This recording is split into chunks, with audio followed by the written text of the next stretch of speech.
तो कैसे हैं आप लोग? बहुत बढ़िया, ठीक है। तो हम लोग आज क्वेश्चन टैग के क्लास नंबर 2 में है और कल के क्लास में मैंने ये बताया था आपको कि एक्चुअली क्वेश्चन टैग होता क्या है ना, और उसके बाद क्वेश्चन टैग कैसे बनाए जाते हैं, ये सारी बातों पे हम लोगों ने चर्चा किया था। देखिए, क्वेश्चन टैग बनाने के लिए सबसे ज़रूरी चीज़ क्या है, मैंने बताया था कल आपको कि एक आपको स्टेटमेंट दिया रहता है और उस स्टेटमेंट में आपको टैग जोड़ना होता है, उसी को क्वेश्चन टैग कहा जाता है।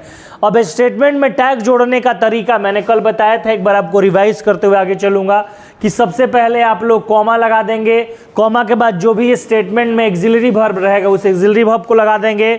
यदि आपका स्टेटमेंट पॉजिटिव है तो इधर आपको नॉट जोड़ना है, और यदि आपके स्टेटमेंट का सब्जेक्ट प्रोनाउन है तो ठीक उसी प्रोनाउन को आपको क्या कर देना है, उतार लेना है। लेकिन यदि मान लीजिए कि आपके स्टेटमेंट का सब्जेक्ट नाउन हो तो क्या करेंगे, तो कॉमा लगाएंगे, वॉज एक्सिलरी वर्ब लिख दिए, ये वाला स्टेटमेंट पॉजिटिव है तो नॉट लगा दिए, और चूंकि यहाँ पर आपके स्टेटमेंट का सब्जेक्ट द रूम है जो कि नाउन है, तो नाउन के बदले पे उचित प्रोनाउन लगाना है और वो क्या हो जाएगा, इट हो जाएगा। तो ऐसे हम लोगों ने कल के क्लास में देखा था क्वेश्चन टैग का जनरल फॉर्मूला। अब हमें एक और चीज आगे बढ़ने से पहले समझ लेना है और उसे हम लोग कहेंगे contraction form of axillary verb. जैसे कि आप लोग अभी बना रहे हैं यहाँ पे कि वी आर हैप्पी का क्वेश्चन टैग आप लोगों ने बनाया आर नॉट वी, तो अब इस आर नॉट को हम लोग कॉन्ट्रैक्शन के फॉर्म में क्या कह सकते हैं। देखिए, कॉन्ट्रैक्शन का मतलब क्या होता है बेटा, कॉन्ट्रैक्शन का मतलब होता है सिकुड़ना, छोटा करना, समझ में आ रहा है ना। कॉन्ट्रैक्शन का मतलब होता है सिकुड़ना, छोटा करना, और अंग्रेजी में लगभग आपको 70-80 कॉन्ट्रैक्शन यूज होते हैं यहाँ जनरली ग्रामर में। यहाँ पर मैं आपको एक्सिलरी वर्ब का कॉन्ट्रैक्शन दिखा रहा हूँ।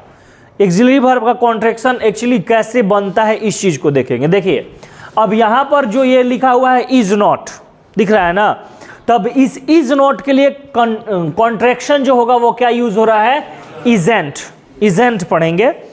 अब कैसे यूज हो रहा है देखो, तो क्या किया कि आई एस और एन तीनों को एक ही में लिखा है और इसमें से क्या गायब कर दिया, ओ। जिस चीज को कॉन्ट्रैक्शन में गायब किया जाता है उसी के जगह पे एक ऐसा कॉमा लगा दिया जाता है जिसे अपस्ट्रोफी कॉमा कहते हैं। अरे समझ में ना, कॉन्ट्रैक्शन बन जाएगा। जैसे देखो, आई एम, यदि इसका तुम्हें कॉन्ट्रैक्शन बनाना है तो आई एम का कॉन्ट्रैक्शन पता है क्या होता है, आई लिखते हैं, ए को गायब कर देते हैं और अपस्ट्रोफी कॉमा लगा के क्या लगा देंगे, एम। तो जिस शब्द को भी हटाना है उसके जगह पे अपस्ट्रोफी कॉमा लगा दो। और इसको पढ़ा भी थोड़ा सा अलग ही जाता है, जैसे कि इसको हम लोग पढ़ रहे हैं इज नॉट, इसको क्या पढ़ेंगे, इजेंट। इसमें से कुछ शब्द है जिसको पढ़ने में थोड़ी सी तकलीफ होती है, जैसे कि एम नॉट। तब एम नॉट को बहुत सारे लोग अमंट पढ़ देते हैं, नहीं ज्ञान है या सही नहीं जाने हैं, इस वजह से वास्तव में इसे पढ़ेंगे आंट। एम नोट का क्या पढ़ेंगे बेटा, आंट। उसके बाद आर नोट का क्या पढ़ेंगे, आरंट। अरे समझ में ना। वॉज नॉट को क्या पढ़ेंगे, वजंट। वेयर नॉट को वरंट। अरे समझ में ना, वेयरंट नहीं बोलेंगे। यदि इसको देखो, वेयर पढ़ते हैं हम लोग जनरली आम बोलचाल के भाषा में वेयर कहेंगे, कहते हैं ना वेयर, जो हमारी मदर टंग है उस भाषा में। तो ये क्या बना, वेयर नॉट। ये क्या बना, वाज नॉट, वाज नॉट बोलते हैं, वाज नॉट, वाज नहीं बोलते हैं जी आम बोलचाल की भोजपुरी भाषा में। वोज, जब वोज बोलेंगे तो वोजंट बन गया, ऐसे वाजंट बनता। दोनों में अंतर समझ में आ रहा है ना। ऐसे वेयरंट बनता, ऐसे वरंट बन गया। आ रहा समझ में ना। उसी तरह से डू नॉट को क्या बोलेंगे, डोंट, डोंट। डज नॉट को डजंट, हैव, डिड नॉट को, हाँ दो चीज बोलते हैं, डिडंट भी बोलते हैं, और कभी कभी वैसे कुछ ग्रामेरियंस कहते हैं कि ऐसा नहीं कहना चाहिए, लेकिन कभी कभी आम बोलचाल की भाषा में अंग्रेजी फिल्मों वगैरह में भी मैंने सुना है डिंट, डिंट भी यूज किया जाता है। तो डिडंट भी कह सकते हैं या आम बोलचाल की भाषा में डिंट भी कह सकते हैं। हैव नॉट में haven't, has not hasn't, had not hadn't. अब मे नॉट को देखो, है ना, अब मे नॉट को क्या, मैंट, नहीं समझ में आ रहा है। माइट नॉट को माइटंट, है ना। मस्ट नॉट को देखो क्या पढ़ेंगे, अब मस्ट नॉट को मस्टंट नहीं पढ़ते हैं, टी को साइलेंट करेंगे, और टी को साइलेंट कर दें तो बचा मशंट, बना ना। तो बनेगा मश। सेल नोट का शांट, संट नहीं, ट्रेन संट नहीं करना, शांट। सेल नोट का शांट, विल नॉट का वांट, वुड नॉट का वुडंट, शुड नॉट का शुडंट। इस दोनों का प्रायः ऑट टू और यूज टू का कहीं नहीं देखने को मिलता है, यूज नहीं होता है। नीड नॉट का नीडंट, डेयर नॉट का डेयरंट, कैन नॉट का कांट, कांट, और कुड नॉट का कुडंट, कुड नॉट का कुडंट। देखो ठीक है, धोखा करो क्या, कुड कैन नॉट का कांट और कुड नॉट का कुडंट। तो ये आपके 24 एक्सिलरी वर्ब हो गए। एक्सिलरी वर्ब का कॉन्ट्रैक्शन हो गया। तो जब आप बना रहे हैं कोई भी क्या बोल रहे हैं कि क्वेश्चन टैग बना रहे हैं, तो आप इसको दो तरह से लिख सकते हैं, है ना।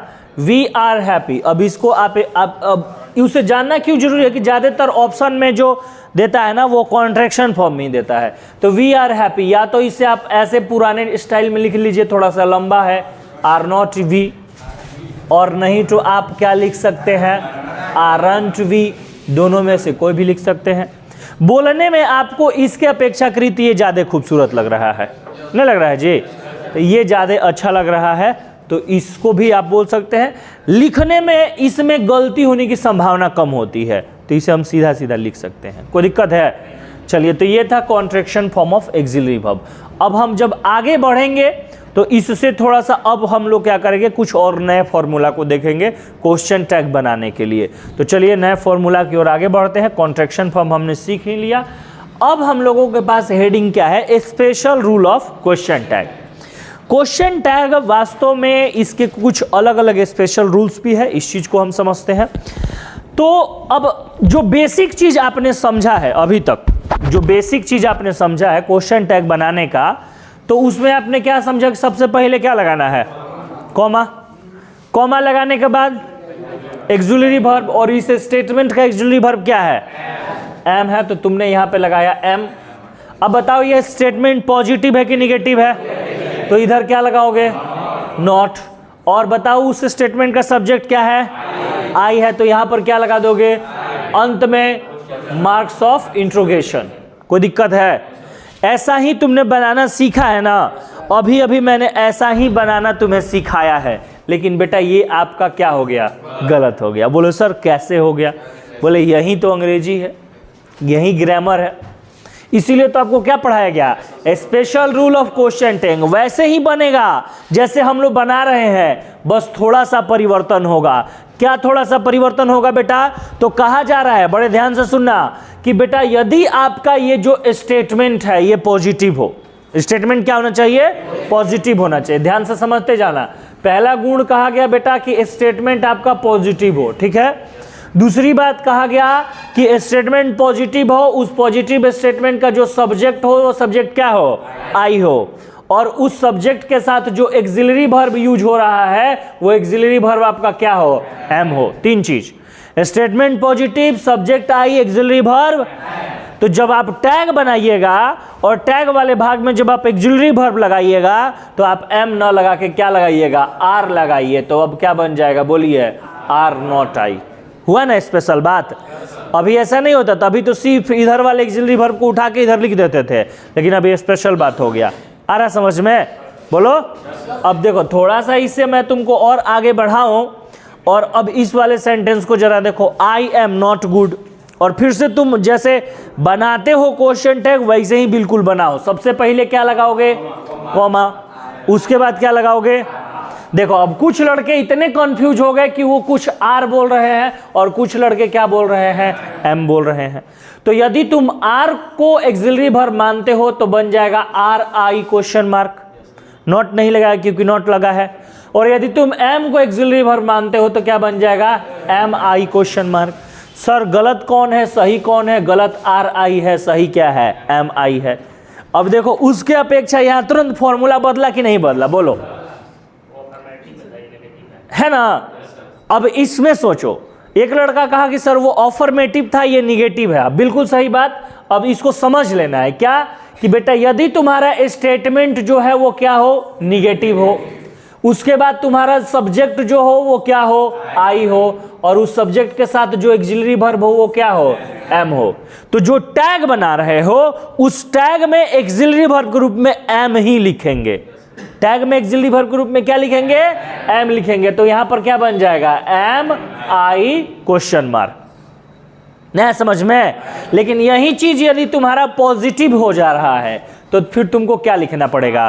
आर। जैसे कि देखो, I am elder to you, क्या बनाओगे? Are not I question mark. तो दोनों में अंतर समझ पा रहे हो? यदि तुम्हारा स्टेटमेंट पॉजिटिव है, सब्जेक्ट आई है, एक्सिलरी वर्ब एम है, तो टैग वाले भाग में एक्सिलरी वर्ब के रूप में क्या लगाओगे?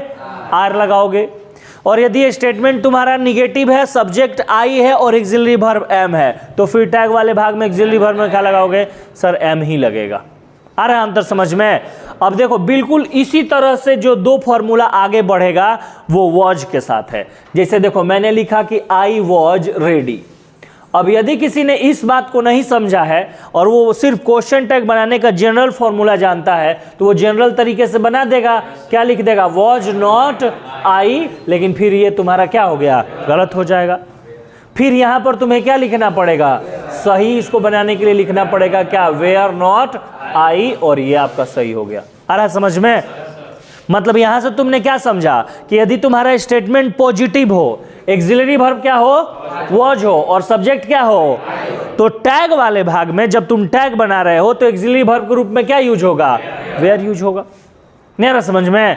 लेकिन देखो, ठीक एकदम आई के एकदम अपोजिट, जैसा तुमने अभी एम के साथ पढ़ा वैसे ही वेयर के साथ होता है। इसी एक और मैं सेंटेंस लिखता हूं, आई वेयर नॉट सिक। आई के साथ वेयर नहीं लगाएंगे ना, was. I was not sick. I was not sick. अब इसको यदि तुम बना रहे हो तो क्या लगाओगे? Question tag. और जैसे तुम बनाते हो वैसे ही बनाओ। क्या बना दिए? वॉज। नॉट लगा, नॉट नहीं लगेगा, क्या लग गया? आई। अब कुछ लड़के ने पीछे वाला फॉर्मूला पढ़ा था तो उसको लगा कि आई के साथ वेयर ही लग जाएगा, तो उसने बना दिया क्या? Were I. Were I. नहीं समझ में आ रहा है? अब दोनों में से सर कौन सही है? वेयर आई गलती है, वॉज आई सही है। आ रहा समझ में? क्योंकि फॉर्मूला क्या बना? स्टेटमेंट यदि निगेटिव हो, सब्जेक्ट आई हो, एक्सिलरी वर्ब वॉज हो। Statement negative, subject I, axillary verb was, तो टैग वाले भाग में एक्सिलरी वर्ब के रूप में क्या लगेगा? वॉज ही लगेगा। तो देखो, 4 फॉर्मूला तुम्हें बताया। आया समझ में? ये मेरे साथ एक बार रिपीट कर लेंगे। यदि स्टेटमेंट पॉजिटिव हो, बोलो बेटा, स्टेटमेंट क्या हो? सब्जेक्ट क्या हो?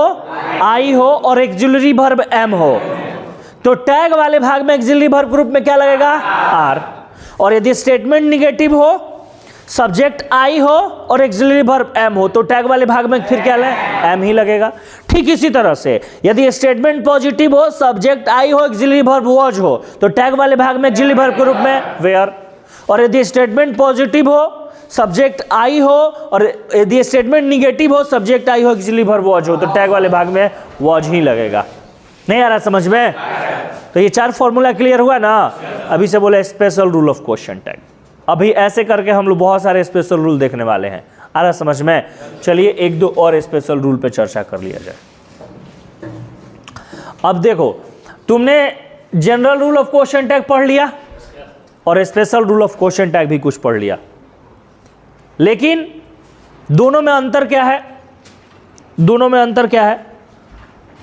दोनों में तुमने एक ही बात समझा, और वो बात यह है कि सर क्वेश्चन टैग बनाने के लिए जो सबसे ज्यादा जरूरी चीज होता है बेटा, वो 2 चीज होता है। एक होता है सब्जेक्ट और दूसरा क्या होता है? Axillary verb. एक और बोतल वहां पे होगा, ले लीजिए, एक बोतल और दे दीजिए। हाँ, एक वहां पे खाली बोतल होगा, ठीक है। तो सब्जेक्ट जो है और एक्सिलरी वर्ब जो है, ये 2 चीज सबसे ज्यादा जरूरी है। आ रहा समझ में? अब तुम अगला सेंटेंस देखो, तुम्हारे लिए बस समस्या ही समस्या है। और ये देखो यहां पे कि इस सेंटेंस को जरा ध्यान से देखो। यहां पर सी तुम्हारा क्या है? सब्जेक्ट है, और सब्जेक्ट के तुरंत बाद क्या लिखा है? ड्राइव्स, और ड्राइव्स क्रिया का कौन सा रूप है? V5 है। और यहां पे देख लो, आई सब्जेक्ट है और उसके बाद क्या लिखा है? गो, और गो क्रिया कौन सा रूप है? V1। अब देखो इस वाले सेंटेंस में सब्जेक्ट तो है, लेकिन तुम्हारा सबसे महत्वपूर्ण चीज क्या नहीं है? एक्सक्लूसिव वर्ब तो है ही नहीं। तब सर इसका क्वेश्चन टैग कैसे बनाएंगे? एक और समस्या आया ना। अब समस्या का समाधान देखो, तुम देख लो और समझ लो कि यदि सब्जेक्ट के बाद क्रिया का पांचवा रूप हो या क्रिया का कौन सा रूप हो? पहला रूप हो। फिर से लिख देते हैं, यदि सब्जेक्ट के बाद क्रिया का पांचवा रूप हो बेटा, या क्रिया का कौन सा रूप हो? पहला रूप हो, तो जब तुम क्वेश्चन टैग बनाओगे तो टैग वाले भाग में एक्सक्लूसिव वर्ब लगाओगे ना। तो यदि क्रिया का पहला रूप होगा तो एक्सक्लूसिव वर्ब के रूप में डू लगाओगे, और क्रिया का पांचवा रूप होगा तो एक्सक्लूसिव वर्ब के बाद में डज लगाओगे। डज। अब जैसे देखो, सी ड्राइव्स केयरफुली, तो सी के बाद ड्राइव्स कौन सा रूप है? पांचवा। तो क्या लगाएं बोलो? उसके बाद नॉट, उसके बाद सी, अंत में मार्क्स इंट्रोगेशन क्वेश्चन मार्क। उसी तरह से देखो यहाँ पे सी रीड्स बुक, क्या लगाएं? डज, उसके बाद बोलो नॉट, उसके बाद शी क्वेश्चन मार्क। अब बोलो डू और नॉट और बेटा आई क्वेश्चन मार्क। आ रहा है समझ में? तो ये एक और फॉर्मूला हो गया। अब थोड़ा सा इससे एक कदम और आगे बढ़ो और इस सेंटेंस को देखो। इस सेंटेंस में भी तुम्हें कहीं पे एक्सक्लूसिव वर्ब दिख रहा है? जो 24 एक्सक्लूसिव वर्ब है, is, am, are, was, were, have, has, had, उसमें से कुछ भी दिख रहा है? नहीं सर। तो सर अभी से कैसे बनाएंगे? अब यहाँ पे एक और बात समझो कि यहाँ पे सब्जेक्ट के बाद क्रिया का कौन सा रूप आ रहा है? दूसरा रूप।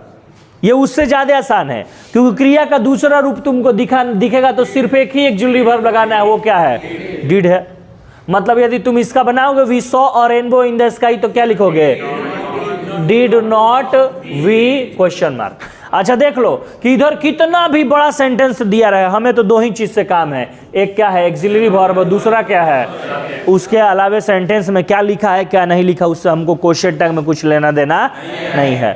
बोलो इतनी बात समझ में आ रहा है? चलिए तो पहले इसका थोड़ा सा हम लोग नोट्स बना लेते हैं, समझ लेते हैं, और इसके बाद अभी और भी बहुत सारे स्पेशल रूल्स है जिससे और थोड़ा सा खास क्वेश्चंस बनाया जा सकता है।